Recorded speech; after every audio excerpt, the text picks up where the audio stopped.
God, the referee.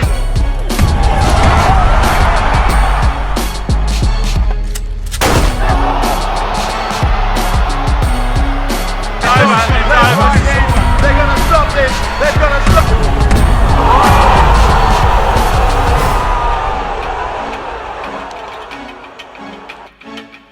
Welcome to the relay. We're covering today's top boxing news.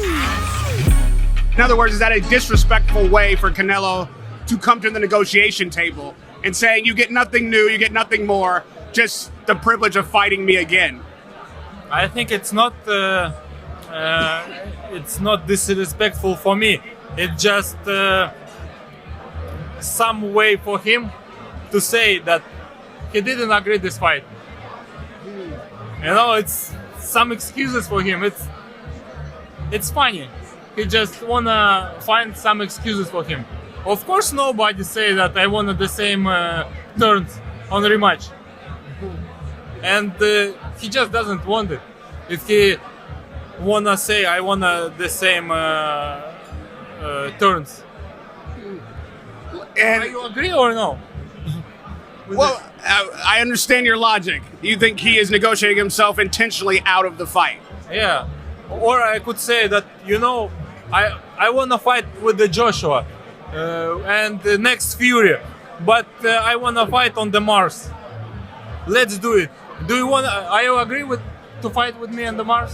Radio Raheem very recently sat down with reigning WBA light heavyweight champion Dimitri Bivol and had a detailed conversation on many subjects, the Canelo-Alvarez rematch among them, the Canelo-Alvarez rematch that is not happening in September. He has insisted that he is focused on cornering the only other champion at his weight, Artur Beterbiev. Dimitri equated the situation to telling a fighter, a fellow fighter, that they'll fight you so long as it's on Mars. As a parallel. A parallel for how unrealistic Canelo-Alvarez's demands were for a second fight, for a rematch, that in Dimitri's opinion, he was just trying to find a way to wriggle out of a second fight, to make it appear as if he wanted one, Knowing that he didn't. Canelo-Alvarez has had 2 fights since dropping that decision to Dimitri Bivol, the Golovkin trilogy and the John Ryder title defense. Yeah. And I don't see anybody... Where are the offers to Dimitri Bivol? He beat Canelo-Alvarez, you understand. He beat him comfortably. So where are those who would seek to show Canelo how it's done? Those who would go to light heavyweight and take on the same challenge that Canelo-Alvarez took on. There's something to be said about that even after having dropped that decision, these guys still talk about Canelo more than they talk about the man that beat him. David Benavidez made some mention some weeks ago of one day fighting David Benavidez, when in reality he's about to fight a Cuban fighter with approximately 9, maybe 10 fights. Why not fight Dimitri? You ain't gonna win a full title fighting David Morrell. And if you and your team don't feel that you can corner Canelo-Alvarez to challenge him for his titles, why don't you move up and wait and challenge Dimitri for his? Dimitri has more of a profile than David Morrell. I'm not telling you that Dimitri is a household name or that he's Julio Iglesias, but fighting him would make more waves than fighting David Morrell. Where's Demetrius Andrade? He doesn't seem otherwise preoccupied with anything. He's not about to fight Jermall Charlo. Or David Benavidez, or David Morrell. Canelo's got no time for him, so why not move up to light heavyweight? I think I saw Demetrius Andrade say Dimitri Bivol is basic? Go to light heavyweight and show us how basic he is. Go on, do it. You're not busy with anything. You ain't got a fight schedule. It sounds a lot like what Dimitri Bivol told Radio Raheem, is that Canelo sabotaged the rematch, and I get that. Maybe Team Canelo don't want it. But the credit that I can give Canelo, that I cannot give those aforementioned fighters and many fighters at or around these weights, is that in spite of having bigger physical dimensions than Canelo-Alvarez, they are not willing to venture north of super middleweight to take on the same challenge that he did, win or lose. He went up there. He fought that guy. If you think you can do better, then show us. Better than you can tell us, because what many of these fighters are doing isn't making the same waves that they could make if they decided to challenge Dimitri Bivol. My honest opinion, and you can feel free to disagree, is that there's no shame in a fighter of Canelo Alvarez's limited stature hitting a ceiling at 175 pounds against a reigning unbeaten champion who's in his prime. And that there isn't more of a demand to see these other fighters at or around the same weight as Canelo take on that same Dimitri Bivol and see if they make out better, that there isn't more of a demand. That's telling. Dimitri Bivol hasn't even fought this year. He's free. He's been free, and he's in the market for a dance partner. As soon as the Benavidez camp realized that they couldn't get Canelo in the ring, or if this whole time they never thought they'd get him in the ring, what effort did they put forth to get Dimitri in the ring? Because fighting Dimitri will get you a full title. Fighting David Morrell in the fall won't. He's not a full champion. He has no high-profile victories. He doesn't have the track record of a Dimitri Bivol fight, yet Bivol versus Benavidez, or Bivol versus Andre, it's not even a conversation. Because certain people don't want it to be. The usual suspects. Thus, they don't push for it. They don't want those fighters venturing north of super middleweight and losing to Dimitri, because if they do, then they can't hold it against Canelo. Do you think that it is fair for, even if you are a Russian fighter or any Russian fighter, to be denied an opportunity to fight for world titles because of what the government is doing? Of course it's not fair. Of course it's not fair. How you could say that I am the champion of the world if somebody from some country couldn't fight for your belt, but this guy could be better than you? It's not fair. And this guy just training, just spending his time in the gym, and he's not allowed to fight. He's the same like you. He's just living in a different apartment, in different place, but he's working the same like you. He's training, he's fighting, his mental is similar like you. But why he's not allowed to fight? It's not fair. Do you believe that Beterbiev wants to fight you? I believe he wants. 100% he wants. But it's not depend only on his wishes. It depends on wishes Bob Arum, ESPN, and Top Rank, and DAZN too, and Mushroom. I've long maintained that the WBC's hardline stance on Russian fighters is truly bizarre when their champion is a Russian fighter, with the only difference between him and Dimitri being that Artur has a Canadian citizenship. He doesn't stop being Russian just because he has a Canadian citizenship. On the heels of the Canelo-Alvarez rematch's collapse, that fight, Dimitri Bivol shifts his focus back over to Artur, but the WBC themselves, the World Boxing Council, are standing in the way. Obstacles. WBC's going to take a stance on a conflict between two countries. Why stop there? Why not decide to not allow fighters to fight that hail from countries that have human rights violations? If you're going to dip your toe in the pool of geopolitics because of all your moral authority, why stop at Russia versus Ukraine? why stop there? Now, I don't buy into this whole front about the WBC caring so much about the Ukraine. No, I think this is just a smokescreen to freeze out a fighter they don't see the value in. They don't see the value in a Bivol versus Beterbiev fight because it's not a big money fight. If it were a big money fight that they felt could bring in excess of 1 million pay-per-view buys, they wouldn't stand in the way of it. If they felt that it could bring in a big gate and it could bring in big pay-per-view buys. Do you think they'd be standing in the way of it? Do you think they would take this hardline stance? The only reason they're doing this is because they can afford to and they want to. Freeze out Dimitri Bivol. And Bob Arum, he's going to go along with it because so long as the WBC's taking this hardline stance, it places no pressure on him to make the fight. Bob Arum has never really been crazy about that fight, and for the longest time he's been pouring cold water over it.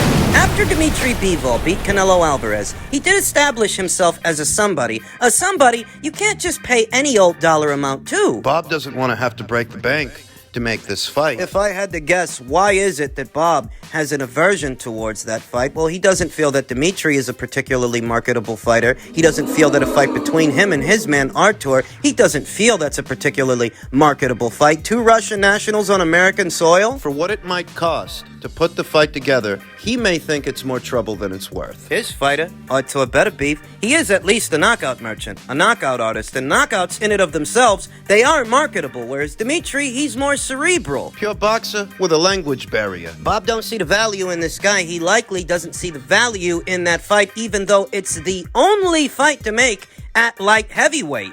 It's a good idea, but But Dmitri's right. I don't know if it will materialize the fight, but I think that other than that, the fight is already materializing more and more. Right now, everybody just has to actually support the idea of the fight happening. We got two boxers that want it, and all the politics, I think that's not important. The money is actually coming together. That's what's important.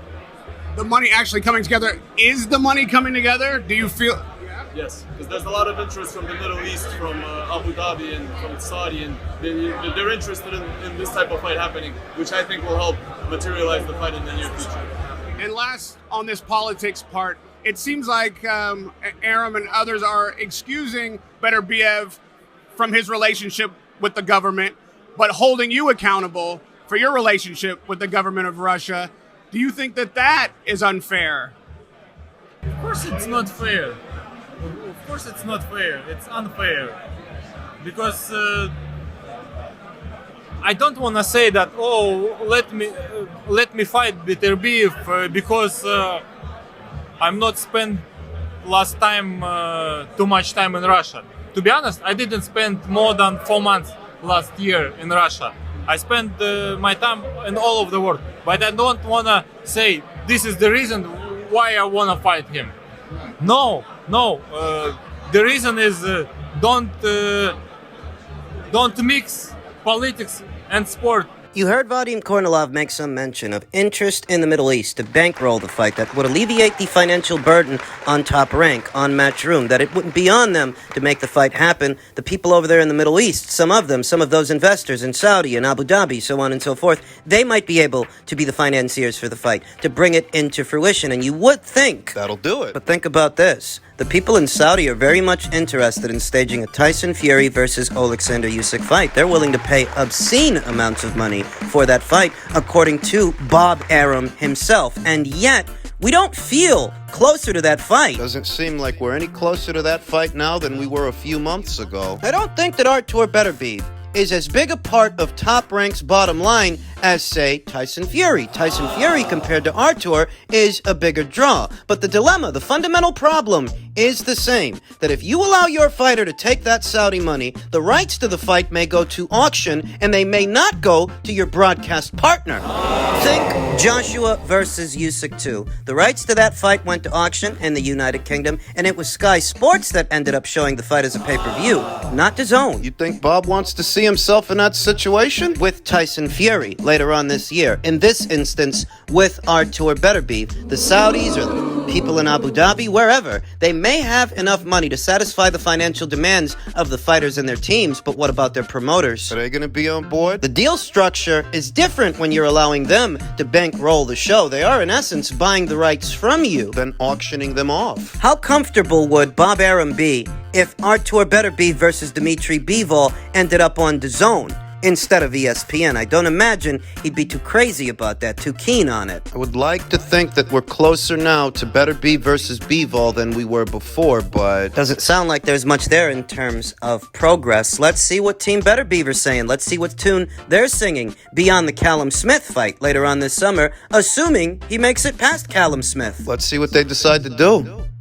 Comes to Canelo Alvarez himself. A fight between him and Badu Jack is now 90% agreed for Saudi Arabia's Skills Challenge Entertainment's Amir Abdallah has claimed. He said the weight could be an issue. Fight would be for Jack's WBC Cruiserweight World title, but Canelo's team want a catchweight. Naturally, Canelo Alvarez is not a cruiserweight. Well, Canelo Alvarez and Badu Jack have both been champions at super middleweight and light heavyweight, though it's no secret that Badu Jack is a naturally bigger man, a naturally bigger fighter than Canelo Alvarez. And 3 years into his cruiserweight campaign, I'm not at all surprised to hear that Canelo's open to fighting him, but there will be weight stipulations. Those aren't going to go over well with the Boo Birds. Then again, nothing this guy does goes over well with his critics, with his Boo Birds. I imagine that the catchweight could be anywhere in between 180 to 185 pounds. Canelo is the face of boxing and he wants to jump up the cruiserweight. The only thing that's sticking right now is the weight. The financial terms are agreed upon. The date is agreed upon. Canelo is likely going to be subject to criticism as a result of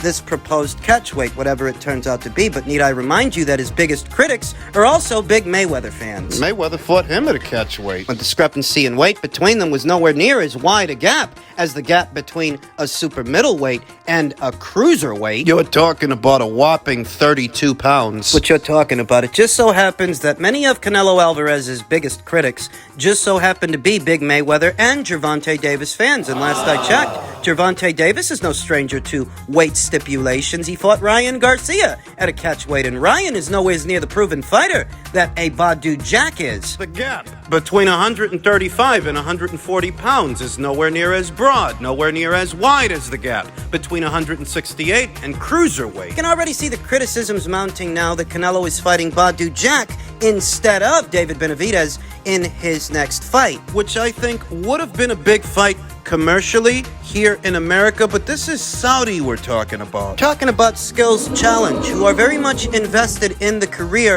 of Badu Jack, and money is no object to these people. They'll make it worth Canelo Alvarez's while. It seems to me that Canelo is making the same business decision that most any prize fighter and his team would have made. If these guys want to pay me a fortune to fight this guy, I don't want to waste good logic on illogical people, but the fact of the matter is most of the value associated with a Canelo versus Benavidez fight is brought to the table by Canelo, not David. Whereas here, Badu Jack is bringing value to the table. Value in terms of dollars and value in terms of legacy. He's a champion. David isn't. I don't know exactly what dollar amount the Saudis are offering Canelo Alvarez to fight their fighter. But if anybody can make it worth his while, they can. If you're telling yourself that the people at Showtime have got more money than the people in Saudi, you're living in a bubble. And any money, any value associated with Canelo Alvarez and a Showtime fighter is not brought to the table by the Showtime fighter. No. It's brought to the table by Canelo. Without Canelo, all that money you're saying you're offering him,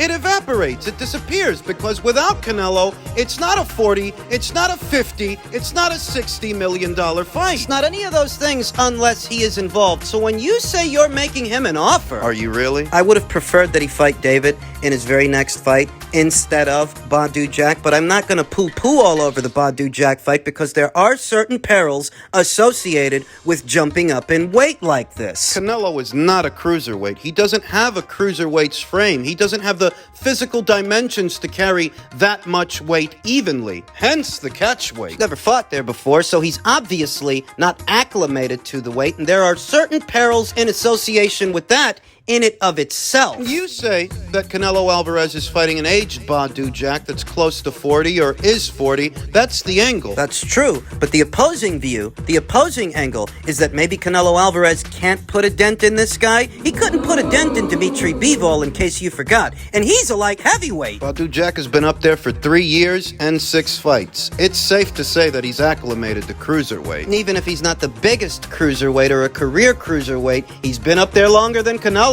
This is not going to go over well with Canelo's critics, but what does? They criticize this guy for how he eats his alphabet soup. So they'll criticize him for this.